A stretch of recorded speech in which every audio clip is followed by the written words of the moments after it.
2023 കേരള സാഹിത്യ അക്കാദമി അവാർഡുകൾ പ്രഖ്യാപിച്ചു. കവിതയ്ക്ക് കൽപ്പറ്റ നാരായണനും നോവൽ വിഭാഗത്തിൽ ഹരിതാ സാവിത്രിയും, award AR Raghava വാര്യർക്കും CL ജോസിനും fellowship. സാഹിത്യ അക്കാദമി പ്രസിഡന്റ് K സച്ചിദാനന്ദനാണ് തൃശൂരിൽ പുരസ്കാരങ്ങൾ പ്രഖ്യാപിച്ചത്. ഈ റിപ്പോർട്ടോടെ വാർത്താ ബുള്ളറ്റിൻ പൂർണ്ണമാകുന്നു. ഇനി പാരീസ് റീൽസുമായി മനു മാടപ്പാട്ട് ചേരും. കവിതയ്ക്കുള്ള പുരസ്കാരത്തിന് കൽപ്പറ്റ നാരായണന്റെ തിരഞ്ഞെടുത്ത കവിതകളും നോവൽ വിഭാഗത്തിൽ ഹരിതാ സാവിത്രിയുടെ സിൻ എന്ന നോവലും അവാർഡിന് അർഹമായി.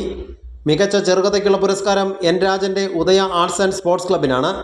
സാഹിത്യ അക്കാദമി വിശിഷ്ടാംഗത്വത്തിന് MR രാഘവ വാര്യർ, CL ജോസ് എന്നിവരും അർഹരായി.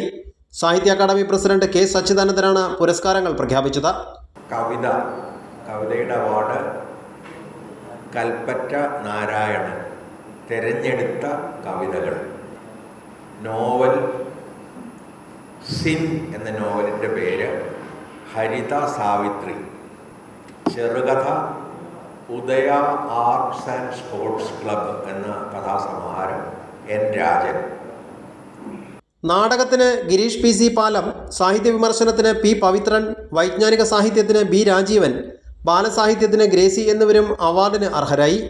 25,000 രൂപയും പ്രശസ്തി പത്രവും ഫലകവും അടങ്ങുന്നതാണ് പുരസ്കാരം.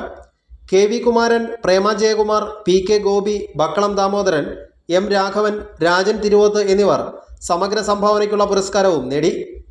കൈരളി ന്യൂസ്, തൃശൂർ.